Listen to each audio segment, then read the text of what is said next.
And there it is. That's the. Yeah, I won't remember, but thank you. You'll be staring right there. Yeah. Hi, guys. All right.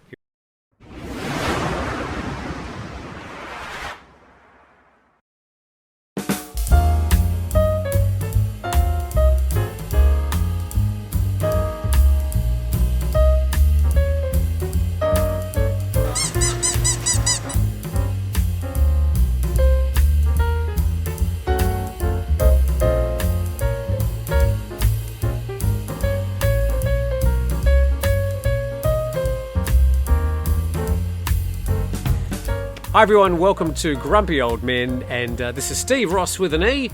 This is The Duck, and I'm Tim Newton, and this is the owner of the property we're at today, who's bringing me a water, and you're having a latte? I'm having a latte and a piece of cheesecake. Oh, real?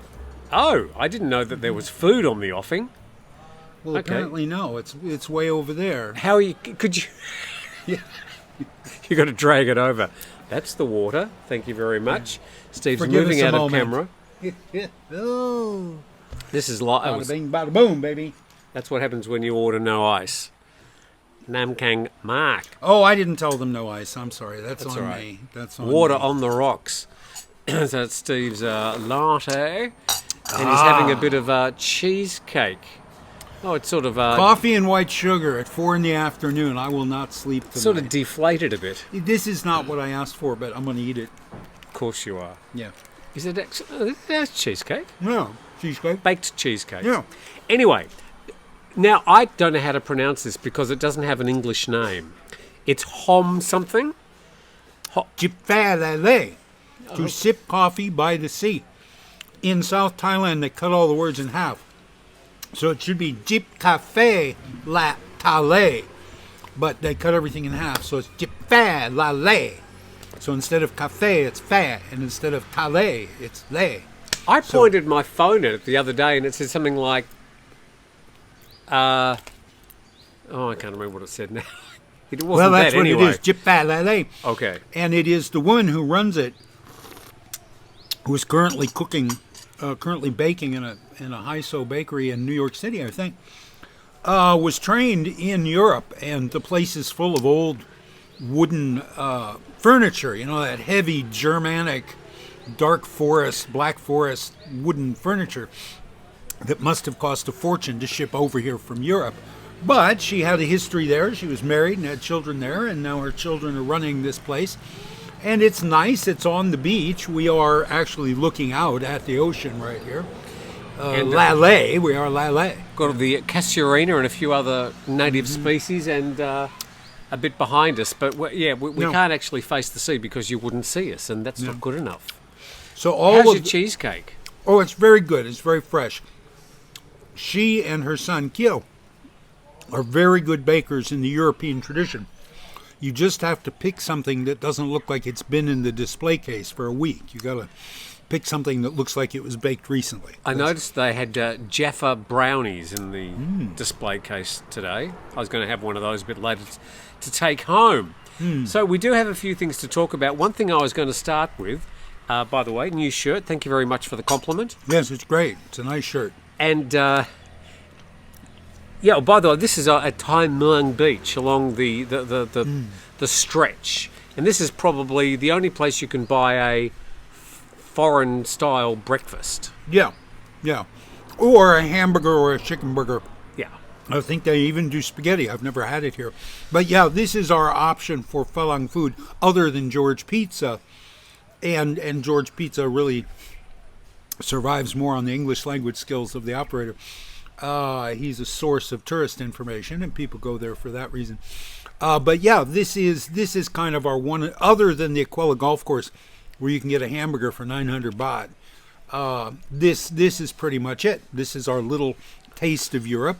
The Mackay coffee shop in town is sort of on this mold.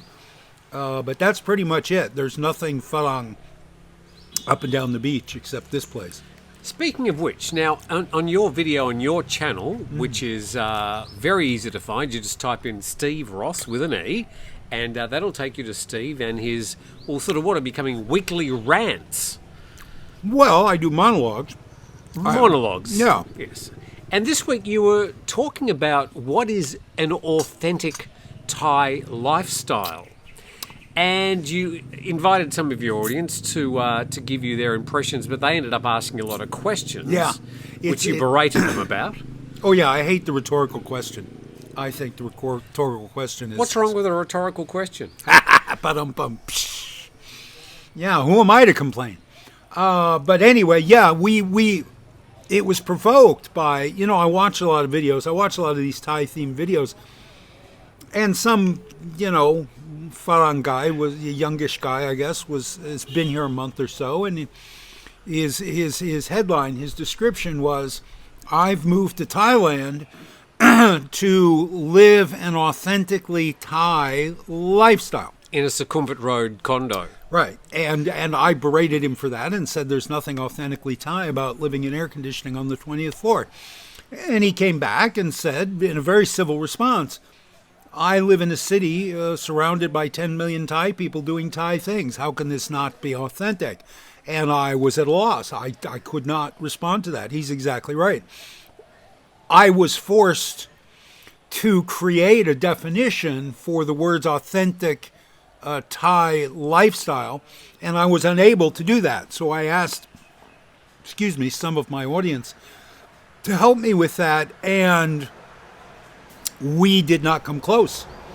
We were not able to define what is an authentically Thai lifestyle. Traditional, we got. Traditional, you can point to a million things and say, okay, not tipping. Thais don't tip. There's traditional Thai, right? Is it authentic? I don't know, because maybe rich people in Bangkok who are Thai are tipping now. I don't know. So if you've got 14,000 7-Elevens around the country now, is going to a 7-Eleven authentically Thai? Right? Yeah. Or going to the temple on the weekend, is that authentically Thai? It's a very, very difficult thing to try and even start to define. I think a lot of people sort of try and maybe think that people who are living on almost subsistence living, that's somehow authentically Thai. To be poor. But that might be one type of Thai lifestyle. But there are some 10 million people living in Bangkok these days, and a lot of them are driving cars and they're using the MRT and they're living in the 20-story condo. Sitting down on toilets, not squatting. And they're going to have a Starbucks coffee, probably an iced coffee. Yeah, for a quarter of the daily wage. So it's sort of a silly question. Well, yeah. See, that's a lot of my respondents said that. Why are you asking this? I moved here to live on my Social Security. I don't care about an authentic Thai lifestyle. I don't care what it is. Why are you asking this stupid question, Steve? Well, because this guy is advertising his channel as being an authentically Thai lifestyle. That's the only reason I brought it up. And because I think in any situation, wherever you're living, whatever you're doing, seeking authenticity is a laudable goal. I think being genuine, being honest, being, genuine. Any synonym for authentic. Yeah, I think that's worth seeking. I did not move here from Las Cruces, New Mexico to eat Mexican food. Every now and then I crave some Mexican food. But I don't want anything here. I don't want to live in a condo because I can live in a condo in Las Cruces, New Mexico. I dreamed for 25 years of coming back here and living in Thailand. And that means a certain level of what I can identify as authentic Thai living. But you would be living on a lot more money than the average Thai. Yes. So I may be able to approach authenticity, but no, I have not captured it. I mean, when I came to live in Thailand, probably the last thing on my mind was thinking about, now when I get there, I must make sure I'm authentic. Otherwise, people might think lesser of me. Now, better not point with my feet. Yeah. I really, whilst doing some reading and trying to sort of get a rough idea of Thai culture and the do's and don'ts. Beyond that, I'm just here to live my life and do the best I can, sort of fly under the radar as best I can with my own daily YouTube channel. Yeah, that's not authentic Thai, is it? Yeah, that was the response of many of my respondents. Duck in the sun. Yeah, he's really glowing, isn't he? Whoop, whoop, whoop. Put him down here. Yeah, many people said the same thing. It's a fool's errand. Why are you asking this question, Steve? And I don't know that I have come up with the ultimate response to that, except to say that I am pleased when I identify something that is Thai, and like the Vegetarian Festival, which is Chinese, or just something that's not Las Cruces, New Mexico, or Iowa City, Iowa. I came here to find some otherworldliness. I came here to find something foreign to Find me. the answer. And I very much enjoy being included in my Thai friends' lives. Going dun sip or whatever at the temple, going and making merit, going to a takra match. Right behind my house and your house is the takra field, and that's where they kick that basket around. That is very athletic. Isn't it? Yeah. Wow, it's amazing, and it happens 3 nights a week right behind our houses. It's extraordinary. It should be an Olympic sport. Well, The Thais would win. So, I think it is worthwhile to seek authenticity, but man, we have proven that it's really close to impossible to define that and pin that down. Sure. I think authenticity is wearing flowery shirts that are made in Vietnam. Yeah, these Falang guys who run around in a singlet and they got 8 Buddha amulets around their neck. Some 60-year-old pot-bellied white guy who couldn't chant the Modasa to save his life, who can't tell you the 4 noble truths, but he's got a bunch of big amulets around his neck. Is that authentic? No. And I don't want any part of that. So I think that the idea of authenticity versus inauthenticity is worth considering and examining. I don't think we will ever come to a consensus. But a lot of people like to talk about it. Sure. Boy, it got a big response. And there's a link in the description below, which will take you to Steve's channel, so that you can have a look at all those comments. Don't go yet. There's still more of this. Oh, yes. Oh, don't go yet. Oh, no. The duck's got plenty to say, too. Yeah. How are you enjoying that? I'd love some. It's all gone. What a shame. They gave me 2 spoons. That one's clean. You want to try that? I'll Go try ahead. the Finish last that. bit. Finish that. I'm only doing this to help you and your diabetes. Oh, nice. Yeah, it's all right. Again, you want to pick something from a plate that's still got all the pieces of cake on it, so you know it's fairly new. If it's only got 2 pieces of cake left on the dish, perhaps skip past that one. So that's authentically Thai cheesecake. Yeah, with an authentically Thai latte with a little heart on the foam. Yeah, very Thai, very Thai. And one thing that is very Thai, Steve, and also attracts a lot of controversy, and I thought we might flesh controversy even. Is it controversy or controversy? In Iowa, it's controversy. I don't know what it is in Australia. In Iowa, it's controversy. Well, at least in Australia, we speak English. So, elephants. Yes. Elephants. Being in the media here in Thailand for 12 years, we get stories about things happening with accidents with elephants, elephants attacking people from time to time, stories about elephant parks, people protesting against the elephant trekking. Should you ride an elephant or not? Is his spine constructed to carry the weight of a howdah or not? Yeah. And we're not really here to solve the problem, except I thought it might be just interesting for us to flesh out the issues from the way that we've interfaced with this issue here. I've been lucky to, I suppose, explore the topic just because I was a bit interested in the way that a lot of people were very, very anti it, I noticed, in the response to any elephant stories, things like elephant trekking. But when I was speaking to Thais about it, they were going, what do you expect us to do with the elephants? Yeah.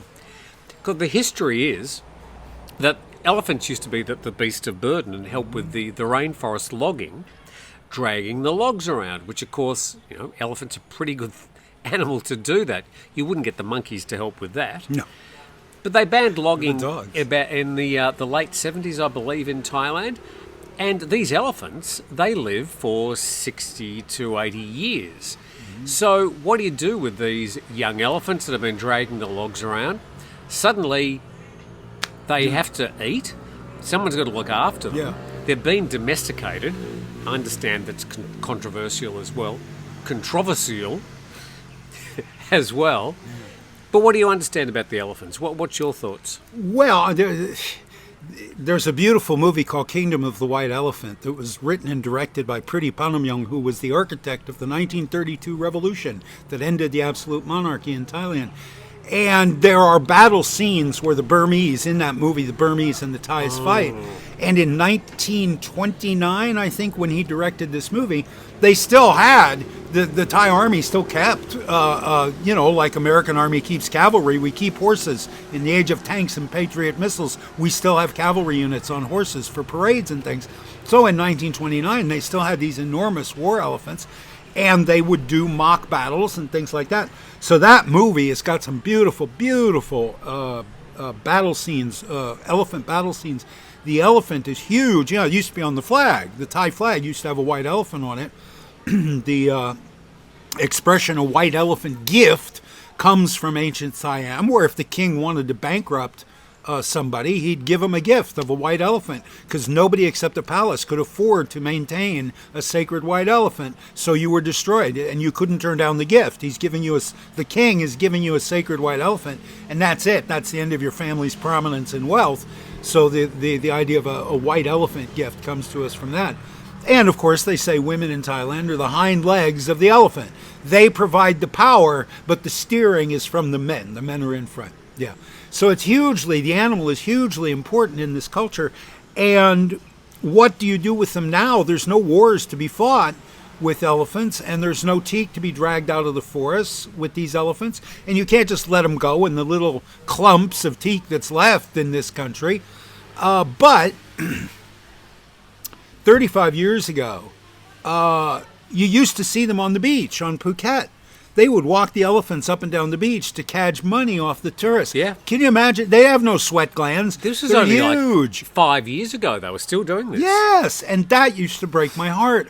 I used to hate to see that. See them walking down Sukhumvit in Bangkok with the buses and the trucks going by, and you don't see that now. So whatever they're doing that has taken them out of those horrible environments, whether it's a camp where you can pay to ride an elephant or bathe with an elephant or watch an elephant kick a football around, or they're kept in a preserve and you look at them from behind the fence.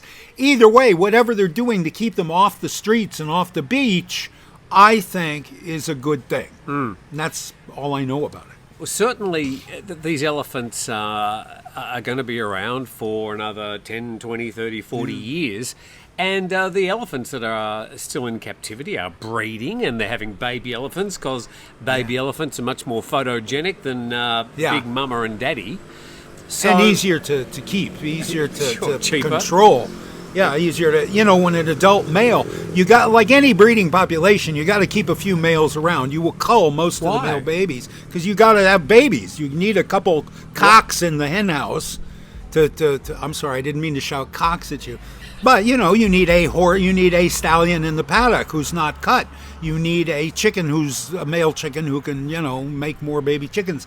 So you've got to keep a few uncut males around. And those bad boys, when they go into must, man, there's no holding them back. They'll break those chains. Which is part of the problem in that the people that say, with good intention, just release them and out into the forest and let them roam around. Well, when those elephants are horny, they can be very, very dangerous. Yeah, they can. And even if they're not, if you've got food and they want that food, even if the elephant's being relatively gentle, it can still cause a lot of harm. Yeah, there's no food for an elephant in the rice paddies. They can't wander around village to village and eat by the side of the road. There's no food for them. This is an animal that eats 10% of its body weight every single day. They're vegetarian. You know how much you got to eat to grow a body that big with no protein in your diet? You got to eat all day long. And they're really expensive animals to keep. So interesting interface about elephants, but they are relatively authentically Thai from a cultural point of view. Yeah. So if you want to live an authentic Thai lifestyle, you've got to keep an elephant.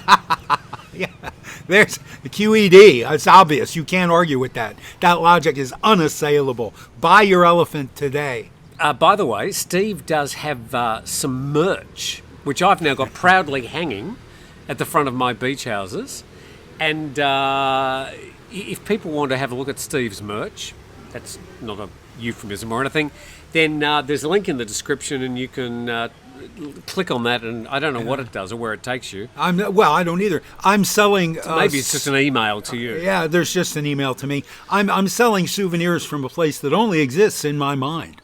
So if you would like a refrigerator magnet or a desktop accessory from a place that only exists in Steve's mind and in the books of James Eckhart from 50 years ago, 50 years ago, then reach out to me through email or come visit. Come to Turtle Beach and come visit it's Chamnan Souvenir Store. I don't sell anything. My visa does not allow me to sell anything. But Chamnan, who is a friend of mine here, he gets tips. He has a tip jar, and all this stuff. He lives at your place. No, he comes by twice a day. To check if you're still alive? Yeah. And he goes on the beach. He picks up lighters. He knows what I like. He picks up lighters and cuttlefish shells off the beach if there's nothing to do in the house. Now, I'll have, like right now, I've got 2 lights in my ceiling that are flickering. When I moved in last Christmas, I paid Chamnan to completely rewire the ceiling lights. And that has lasted now about 10 months, and 2 of them are flickering. Do you know what's happening? It's not the wiring, because I've put a voltmeter across our power. We're not getting 220 volts. No. We're getting occasional, actually quite frequent brownouts. Now, a brownout, different from a blackout when there's no power, authentically Thai brownout, is when the power is sort of dropping. Now, if you've got an incandescent globe, how are you going so far? It just gets a bit dimmer. Bit like you later in the day. But if you've got an LED light, and all these new globes are all LED, they're either on or they're off. They don't get dim. So they start flickering. And so I've got a lot of flickering globes from time to time. Okay. So that's what it probably is. It's brownouts. When I bought my new computer, I bought a desktop computer to edit video on. And I'm completely intimidated by it, and I don't know how to edit, and I will never learn how to edit, so I've kind of thrown money away on this. But it sits on my desk and takes up a lot of space on my desk. And it's got a surge protector. It's got like a battery thing, right, so that if the power goes out, and this thing is constantly going click, click, beep, click, click, beep, click, click, beep. There are these little weirdnesses that it's compensating for. Okay. And it'll do that for about an hour and then stop, and then in the middle of the night I'll get up to pee and the thing's going click, click, beep, click, click, beep. So I think that makes sense. It's fluctuations in the thank you. Go away. Is that time of the day when the kids have to go home? It seems late for that, but I don't know what the schedule is down there at the colleges. I don't know. So, look, interesting. A lot of people got quite emotional thoughts about the elephants, and they do attract that sort of that vibe and those emotions. But it's a very complex question, and just freeing them is not going to solve it. No. And if I may, there was a book, a science fiction novel called The Wind-Up Girl, that won the Hugo Award in 2004, I think, 2005, by an Italian guy named Bagliucci, I think. And it's a post-apocalypse set in Bangkok, science fiction novel, wherein there's no longer centralized electricity being produced. Economies have collapsed. There's been a electromagnetic pulse or something, whatever the trigger is for Armageddon. And people in Bangkok are living authentic lives. Authentic lives where all the power is produced by elephants. They have elephants on treadmills, and these elephants wind up these enormous steel springs, and then the energy captured in that spring is released slowly like a watch, like when you wind a watch. And they've got these places all over Bangkok where elephants are walking around and around on treadmills, which has now made elephants the most important resource in Bangkok. And people from the countryside are capturing and bringing elephants to Bangkok, and the streets are lit with this green glow from methane because they're capturing the feces of the elephants and capturing the methane gas and burning that in street lamps. So it's a really interesting idea about what would happen to these elephants if the rest of civilization fell apart. It's a flawed novel, and I'm not sure it was worth the Hugo. I forget what else was up that year. But it's a real interesting read. Very interesting, original idea. Well, yeah, there's a lot of people who have tried to write a post-apocalypse Bangkok novel, including my dear friend Colin Pipro, who's gone now. And Colin, bless his heart, wasted the last 10 years of his life trying to write a trilogy set in a mall after the apocalypse in Bangkok, a Bangkok mall after the apocalypse. And the poor man spent 10 years of his life writing a series of 3 books nobody will ever read.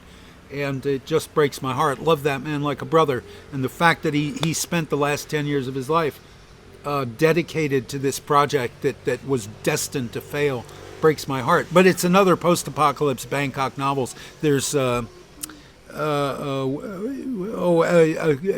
Genuine Thai Copies is another one about clones in Bangkok. One of the really interesting conceits of The Wind-Up Girl is the protagonist is a robot sex worker, an android sex worker, who goes into these encounters and says things and does things that are programmed into her. And she's not doing it because she enjoys it. She's not doing it because she likes it. But this is what you do to get money out of men. And so she is the wind-up girl. She is the robotic, endlessly repeating the same scenes with different men night after night after night, which is a very interesting metaphor for the actual sex industry. Commercial sex industry. Sure. I thought I applaud Mr. Bagliucci for that. Let's talk about where we live, the Thai Muang beach. Now, I've only been here a month, almost exactly You've ruined a month. the place. You've ruined it. It's downhill. I'm looking for a new place. I'm looking for a new beach, if you know anywhere. So, just doing a bit of economics 101 here, it's quite interesting to try and work out how a lot of the people make a buck here and how they live. Now, just in front of my place, basically, it's an operating fishing village. Yeah. And there's probably, I don't know, 10 families that live off the boats that head out each day and go fishing. Now, it doesn't happen all the way through the year because, of course, some months it's far too rough for them to head out to sea. But at the moment, days like today, beautiful day to go out to sea.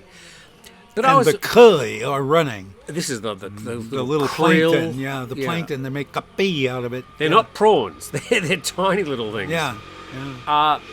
And they do get a bit smelly when they're drying. Yeah. But so a lot of boats are going out at this. And guys are doing with the nets right off the beach. They're catching that stuff right off the beach. 1 month out of the year, those things are running around out there, and everybody gets to make a buck. So what I was wondering is I wonder how much they actually make, whether there is much money in it. Because looking at the lifestyles and looking at the cars they drive and how they treat their motorbikes and even where the kids go to school and stuff, it seems to me that they're living an authentic Thai lifestyle.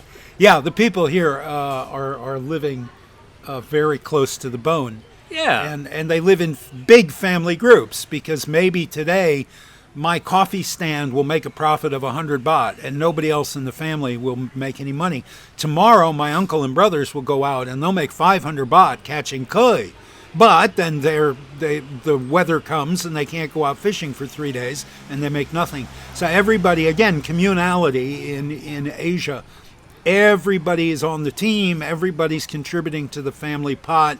And this is why all the food is cut up in the kitchen and there's no knife on the table. This is how you feed a family of 12 with a single chicken. It's all diced up in the kitchen. It's a stew, and you serve with a spoon. By the way, we're being lit today by God's 10K light.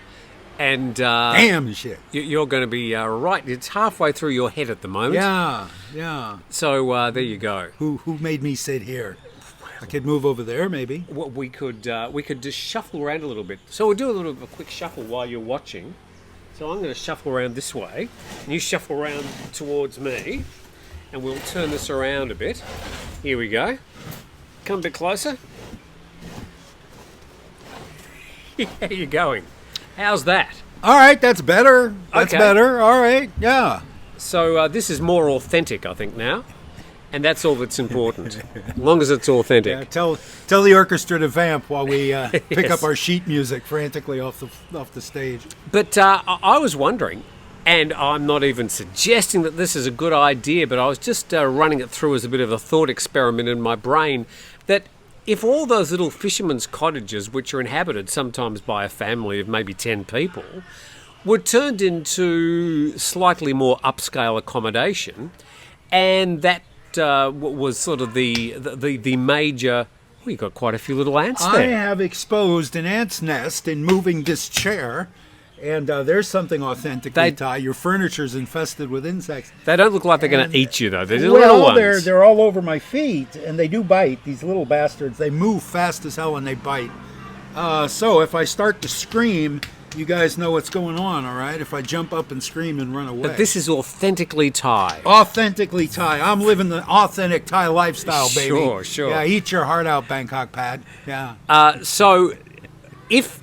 I don't know, there were 20 sort of slightly more upscale accommodation right on the beach, run either through Airbnb or just through a Facebook page. Would all these families make more money? Because they might be having guests that would go and sit in the restaurants and eat the fish that's been caught by the few fishermen that blah blah blah. Well, they say a rising tide lifts all boats. Certainly, there are a lot of properties on these two roads. The two roads on the beach constitute a muban, a political entity. And there's a lot of empty properties. Some of them are very nice and never occupied. And there might be a conflict in the family, two brothers who each claim ownership of that house. Or simply the families decided they want to go live in Bangkok. They don't want to live in Thai Muang anymore. And then there's a lot of ramshackle old fishermen's buildings made out of cinder block who may have a wall falling down or the ceiling falling down. And you walk past every day and you say, why doesn't somebody fix that up? It's right on the beach. That's got to be $1 million piece of property right there. Well, there's no chenote. It's Luang, it's the King's Beach. There's no chenote. Nobody really owns that, so nobody's willing to put any investment into fixing that place up because the government can come in and bulldoze it anytime they want or simply take it from you and rent it themselves. So I think there's probably 175 years of family intrigue attached to every single property on this beach. How this family felt secure to build this gorgeous building here and sell coffee out of it, I don't know. There you go. There must be an inn. Somebody's got a brother-in-law who's a Karachagan, who's a chief of police, who's a Nayampa, who's somebody who said, yeah, you go ahead, I'll protect you. I'll make sure nobody ever comes in and bulldozes your place or charges you taxes, property taxes for that place.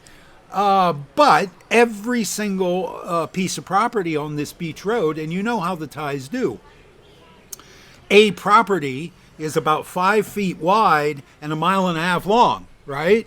Everything is very narrow but very deep. So you've got many little, little households, little places where there might be a shack made out of bamboo and tin, and then next to it a 2-story building with 4 bedrooms, and each one has its own little drama going on. A lot of these properties, they're about 5 or 5.5 meters wide, but they're about 25, 30 meters deep. Yeah. Everybody's sort of got their little slice of beachfront property. If you ever walk a street in an old, authentic Thai market town, walk slowly and look in the front doors of all these shop houses, because the exterior, what's on the street, is old and beat up and needs a coat of paint. But inside, there's 15 people living there in 3 stories, and they've been there for generations. And there's beautiful furniture, and there's 60-inch TVs, and there's indoor plumbing and everything else. And a brand new pickup in the garage. It's all hidden behind the facade. The facade and that shrine, which will be right inside the front door to confront evil. So there's always that Chinese ancestor shrine at the back of the front room.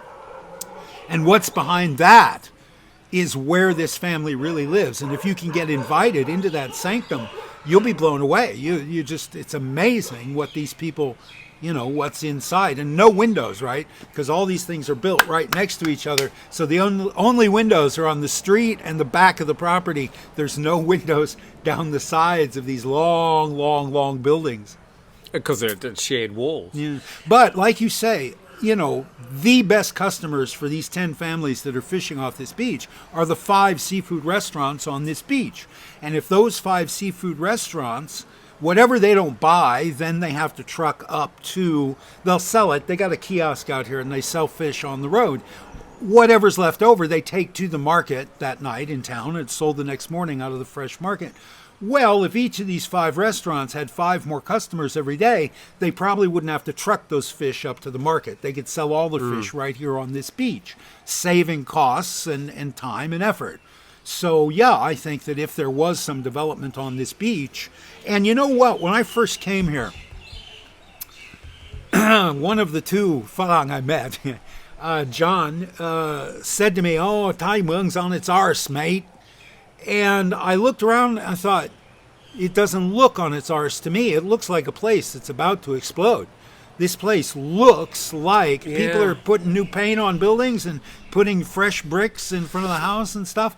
And there's so much potential here. We're we're closer to the airport on Phuket than you were where you lived before. That's right. We're near Khao Lak if you want that. It's kind of a perfect place, which is why I stopped here and why I stay here.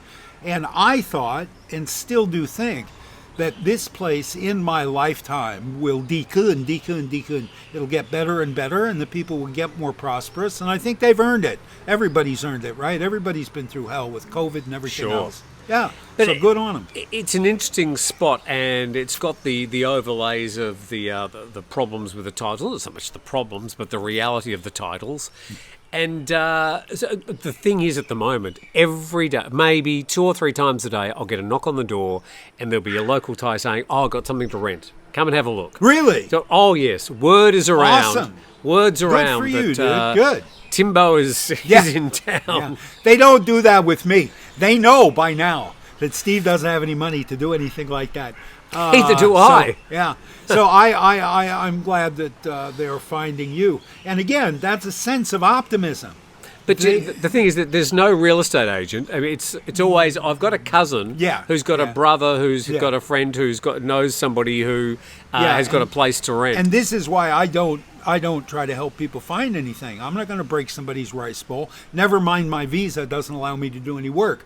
If I help you find a house, I'm taking food out of the mouth of somebody's family who makes a little money helping Falang find a house. So I'm not going to do that. Don't ask me to do that. Beyond that, the place next to me was rented by a young family, I mean, with a baby.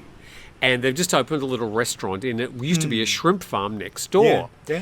And the owner has just kicked them out and told them, "I can get more money from a foreigner renting this than from you. Oh, no. So we're kicking you out." I ate there twice. I liked it. It was good food. Well, the food was fine. They were nice only young open family. a couple weeks. They were open a couple weeks. And I was horrified that they would actually be thinking that.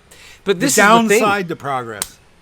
So I feel like I should go and stump up the rent for them or something. I don't know what, but that's too bad. This is the thinking at the moment. Now that one foreigner's come in and done up a few old cottages, people are going, "Oh, ka-ching, ka-ching, foreigners." They never threw anybody out for me. No. Well, I am afraid. I pay 6,000 baht a month to live on this beach. And I love my house. I love where I live. I don't ever want to leave. And my fear is, I have a 1-year lease, which is up at Christmas. And my fear is that my landlord, who ain't a dummy, he used to be a banker in town. He used to be president of one of the banks in town. And now he has a little stationery store. And you would never know going in. The stationery store's not going anywhere? No. Boom, boom. Oh, it's stationary. Oh, good God. That's great. I like that. 5 in the afternoon. Yeah, it's late. But at any rate, you would never know this guy's a mogul. This guy's got like 20 properties in town. And he ain't stupid. And my fear is that come Christmas, he might want to start jacking up the rent. I hope not. But there is that possibility. With affluence and success comes a kind of a cutthroat, I suppose, real estate market. And don't worry, there's always the shrimp farm next door, Steve. Yeah, I guess. Yeah. Which, I mean, obviously I had a quick look at it when I rented the two places next to it. I thought, oh, well, but it's a shrimp farm. There's nothing you can do with it. Yeah. Unless you want to start a shrimp farm. Yeah. You got to tear out those big concrete tanks. Anything you want to put in there. Huge concrete tanks. Yeah, that you can't do anything with them except grow fish. And if you're not going to do that, there is nothing you can do with these big tanks. I could have a turtle rehabilitation centre next to my house. Tim's Turtle Town. That'd be authentically Thai. Another thing I was going to have a talk about was and I'm about to, have sort of signed the lease on a third property, which is going to be, beach house number 2. I'm living in 2. It's going to be beach house number 3. There will be no more beach houses, and if I suggest another one, get a piece of 2x4 and whack me over the head. Okay. Because you heard him. I'd be very foolish. But just the process.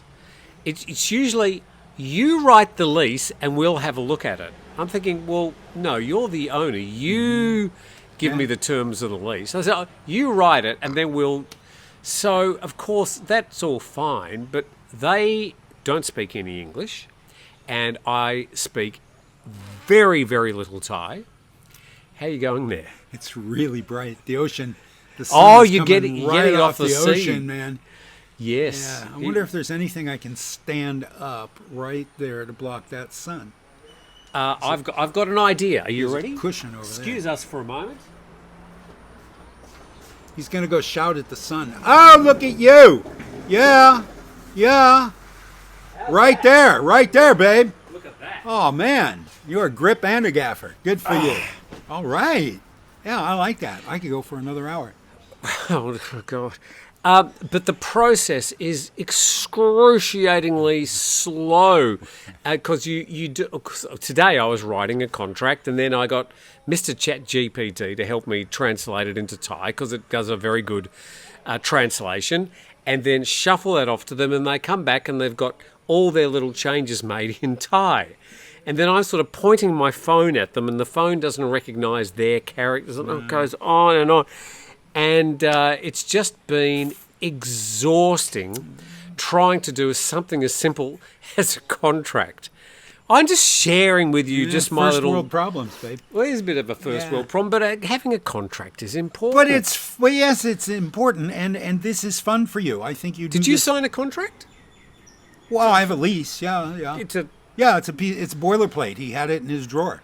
It's just a standard thing. He wrote the address on it. He wrote my name on it, and he wrote 6,000 baht on it, and that's it. Yeah. Okay, all my leases are 10 years, so I've sort of got incumbents. I thought that utilities were included when I moved in. Come to find out, though, they're not. But I thought in our conversation, he had said, I pay water, I pay electricity himself, the landlord. What's your electricity bill each month? I don't know, a couple hundred baht, maybe 400. I don't know. Yeah, I don't remember month to month. I very, very, very rarely, even with my 3-bedroom place back in Phuket, very nice little place. I had the pool filter running each day. Very rarely ran the air conditioning, but I never over 1,000 baht. Some people say, "Oh my God, we're paying 10,000 baht a month on electricity." I don't know what you're running. Yeah. But where you're living, yeah. Maybe they got elephants walking on treadmills where you are. I don't know. Yes, and unless your electricity bill is under 1,000 baht a month, you're not living an authentic Thai lifestyle. Yeah, no. Yeah, make note of that. Yeah. What do you think about these images we've seen over the past week that have been causing a lot of discussion in expat social media and foreigners commenting about the Thai news? We've had pictures of the new Thai Prime Minister shaking hands with the President of China, the President of Russia, and people saying, I'm never going to come back to Thailand because he shook hands with the Russian President. I'm thinking, oh my God, is this the way that you choose your holiday destination, by checking the handshakes of the person that runs the country that you want to visit? Yeah. It's a very strange way to go on holiday. Yeah. As if you not coming to Thailand because you got some problem with the Prime Minister shaking hands with whoever is going to change one thing about the way the Thai government... Take note of that for sure. Oh, yeah. Yeah, So- I'm not going to use self-checkout at the Walmart. And nobody gives a rat's ass. I was watching these images, and my first thought was, well, that Prime Minister's smart because he's going and doing deals for trade, which will help Thai people in the long run with free trade agreements, blah, blah, blah, blah, blah. But other people going, oh, he's a dictator. How dare you shake hands with him? Yeah, well, listen, if there's one thing these people know, it's diplomacy. Yeah. Yeah, they people love to throw out there Nepal and Thailand, the only two Asian countries who were never colonized. And that was because they were very adept at playing one side against the other, right? Telling the French and the Dutch and the English, let us be a buffer state so you guys don't end up fighting each other. And they took them out and got them laid and had a nice Chinese meal, and they stayed independent. And, he's going and taking pictures with these world leaders because that's what you do. He wants to show, I'm the Prime Minister of Thailand. I'm meeting these other big leaders. Have faith in me that I am getting legitimacy because all these other world leaders. He's at a conference, right? He's at the Road and Truck Museum, whatever it is, the Road and Belt and Road. Belt and Road. So yeah, one reason you go there is The Road and Truck Initiative. Yeah, I don't know what it is, whatever it is. Okay. It's nothing to do with Turtle Beach, so I don't know nothing anything about it. It's not authentically But Thai. he's at a place where there's all these prime ministers and yabos getting their pictures taken, shaking hands with each other. How So would it he's look? doing that too. How would it look if Yeah. President Putin said, he went, No, my owl cop. Yeah, no, he's not going to do that. that would And it was that'd just look a whole lot worse. And it was an opportunity to tower over Putin. He's like a foot and a half taller than Putin. It was a great photo. And he's got the color coordinated ties and the socks. The dude is styling. I like this guy. I like him a lot. Yes, his style matching the socks Yeah. to the tie, has become quite Awesome. a thing. Awesome. Yeah, the guy's branding like mad. I like Somebody it. I thought like he it. was doing the ties and the socks to match the days of the week, the Yeah, colour days of the perhaps. week. Yeah, But no, perhaps. we've debunked that because we checked. Oh, okay. We checked the days and it didn't work out. So any 6'3" Thai that can wear pink socks and a pink tie, shaking hands Yeah, with 5'3" Vladimir Putin. Yeah. Good luck to him. Yeah, don't get your panties in a twist. Unclutch your pearls. Yes, so to speak. Now, another thing that's come up over the past week, and this is another one of those issues that does polarise a lot of people's attitudes towards Thailand, and I'm starting to get a bit of that now. Some of them not. I'm going to move. You're going to move my bench over to the side. Is the issue of casinos, because they've been talking about it over the past couple of weeks. Just today I noticed in the BangkokPost.com, quoting my source, that there is going to be a bill sent to Parliament next week for discussion about the possibility of legal casinos in Thailand. Now, this would be a bit of a deal breaker for a lot of people in terms of whether Thailand's ever going to succumb to this sort of the casino disease, if you like. It's ruined places like Sihanoukville in Cambodia. You've already got Macau, which obviously has got a long history with casinos.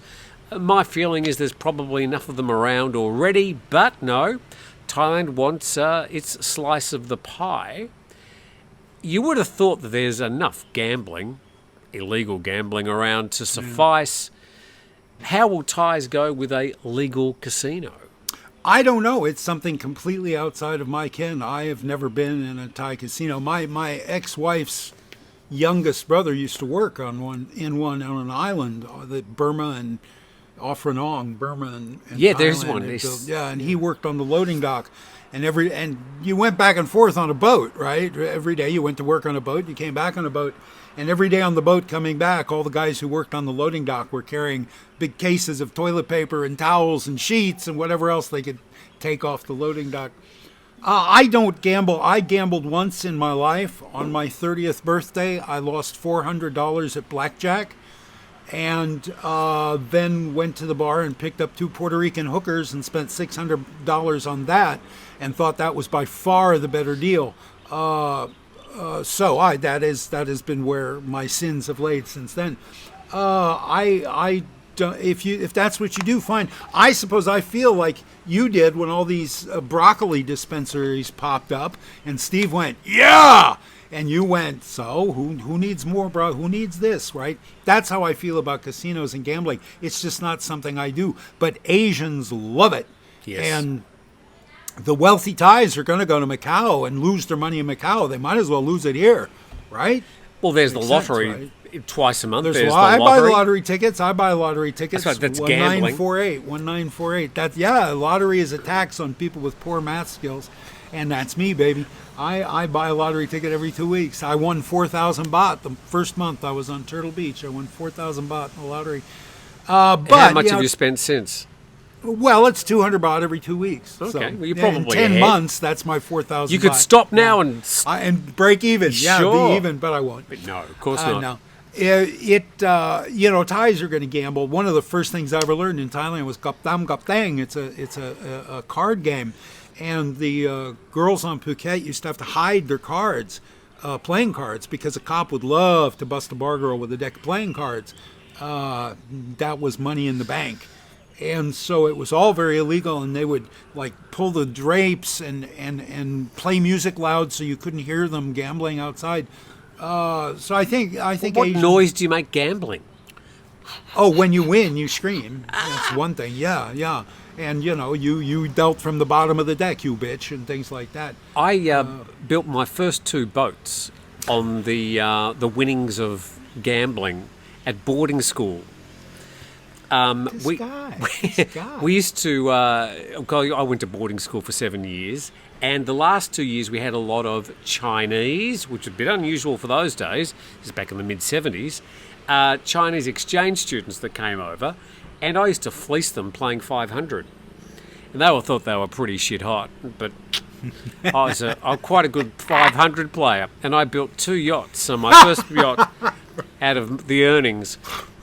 My father always wondered, where the hell did he get that money? Yeah, you rob a bank. And I never told him. But he never asked too many questions, which was very polite of him. Yeah. Well, that's a great thing to do with your money. I've never owned a boat. I'm from Iowa. But, it sounds like a great thing to do with the money. Good for you. Sure. And with that, your biggest gamble you did about 18 months ago when you moved here, and it's turned out to be a very good gamble indeed. Yeah, I think I rolled the dice. I'm very pleased with what has transpired in the last year and a half. Just the fact that I lived past a year. I came here convinced I wouldn't live more than a year here for a variety of reasons. So you're on borrowed time now. I'm on borrowed time now, yeah. So I don't ever want to leave this place. I feel the same. Yeah. I mean, I've only been here living for a month, but of course I spent 2 months going up and back every day doing the renovation and stuff. And I'm loving living here. Yeah. It was the best thing that I ever did was meeting you. Aw, well, we owe it to Baz Daniel. Baz introduced me to this place because I introduced Baz to Phuket. Baz, I don't know if you know this story. Baz used to work at an ad agency, used to run an ad agency in Bangkok. Who was meant to be, by the way, our third grumpy old man. But it never happened. Yeah, never came. But Baz used to read my column about Phuket in The Nation every week, and he said, I want to retire there. Steve paints a very attractive picture of this island. And he did. He when he retired, he came to Phuket because I had described it so glowingly in the newspaper and magazines. And then 30 years later, Baz introduces me to this place, and I come and I've stayed here and been very, very happy here. And I'm very happy here as well.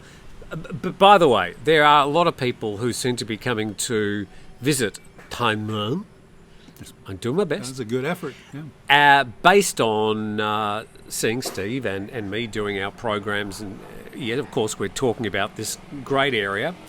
But I suppose we just need to keep on reminding people that there's no bars here, there's no casinos. Yeah. Well, maybe this is where they're going to put the first casino. Maybe it's going to be in the shrimp farm next door to me. Yeah. Didn't think about that. They'll be paying more than 2,000 baht a month, I can tell you that. But you just need to come here with your eyes open, understanding that there's a lot of, not necessarily downsides. Yeah. That's a downside anywhere in Thailand. The same reason I love to ride a bicycle on this road, the young men love to ride their motorcycles on this road. And so make that's sure you something to deal know with. that it's got a exhaust pipe on it. Yeah, and if you need surgery, you got to go to Phang. Sure. There's no very little Farang food. If you want to buy, Big C in Phang, I would like to make my own tacos. Well, all of that is sold at the Big C in Phang, not anywhere closer than that. Worse, there's no food panda. Yeah, I've never had food delivered, but I understand. I never see any I'll show you. those. I'll go to Food Panda now. I believe you. I trust And you. it's opening up the app now. And And it just says, screw you. It just says, sorry, nothing there. No. So, Yeah. You can get stuff delivered from Lazada, but no, there's no that I think 7-Eleven has bikes. I think 7-Eleven delivers stuff. I've never eaten anything. yes, from they do. 7-Eleven. But, I mean, look, there are certain conveniences that you just don't have here that you might have in other parts of Thailand. So, by all means, come and visit. Steve loves for you to drop in. Yeah. I'm not quite so keen. I do. Yeah, no, I love the company. And For a little while, for half an hour. Yeah. be respectful. Or just be brief. Bring cherry ripes for Tim. Yeah, for cherry ripes for Tim. I'm still And getting through those cherry ripes. John Armstrong brought me a big gallon of organic, pure maple syrup, and I've been having pancakes every day since.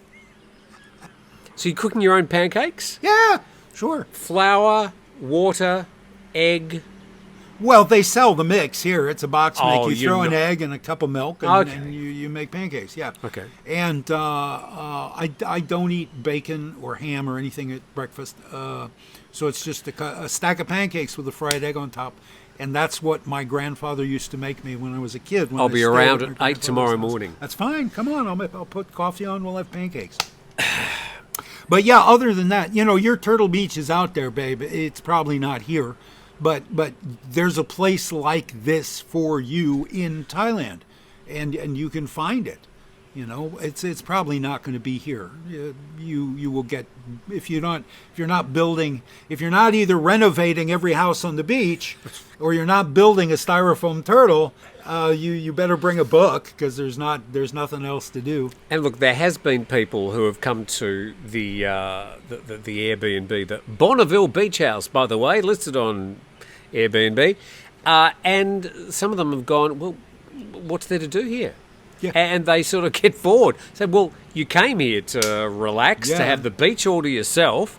It's a place where you do come and just do as little as you possibly can. Yeah, you look at the sunset. That's an hour out of my day. We put right on the there. show every single night. Takes hours Boomalaka, boomalaka, boomalaka, boomalaka. Look at Steve juggling flaming torches. Yeah.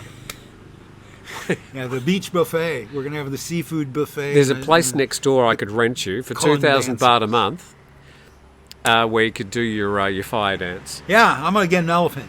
Man. We're going to play football. There's a few available. He's going to paint your porch. Yes. Thanks for coming.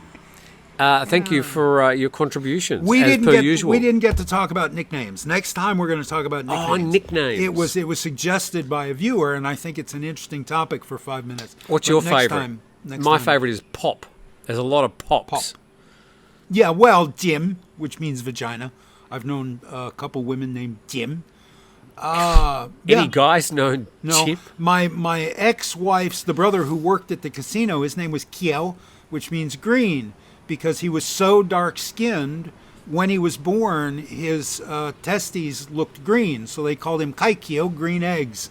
And for the rest of his life, his name was Green because he was so dark-skinned. My ex-wife was named Mam, which is named Mam, which is a loan word from English. Ma'am, yes ma'am, no ma'am. And it means a fair-skinned woman born into a dark-skinned family. And she was you see family pictures of my ex-wife, and she doesn't look like the rest of her siblings. And she's very, very pale-skinned compared to these people. So those are some of my favorites. And there's beer and That piano. beer, whatever mom craved when she was pregnant. Cookie, cake, apple. Apple. Yeah. So we'll talk about Thai nicknames next week. So it's usually got their first name and their last name, and the middle one's usually got the the inverted commas, which is the nickname. Yeah, and the they middle. will have more than one nickname, particularly if they work in a bar. A lot of men have had the experience of meeting a woman in a bar, establishing a relationship, maybe even getting married, and thinking her name is Gal or whatever. And then you go home with her to the farm, and everybody calls her Noi because Gal is her bar name. That's the name she works under in the bar. That's not what her family knows her as. The girls she went to high school with have another name for her. Her husband will have another name for her. Yeah, a lot of people have more than one nickname. Are we talking about Thai nicknames next week? Well, I think we've covered it. Yeah, that's it. We're sure there's more to talk about. Thank you for watching. Please subscribe to the channel. Please subscribe to Steve's channel, Steve Ross with an E. 10-4. And there's a link in the description below. Otherwise, we've got a weekend ahead. Hopefully your weekend is good. Because you're watching this on Sunday morning. Have a great Sunday. Have a great Sunday. See you later. Thanks for coming. I love you guys.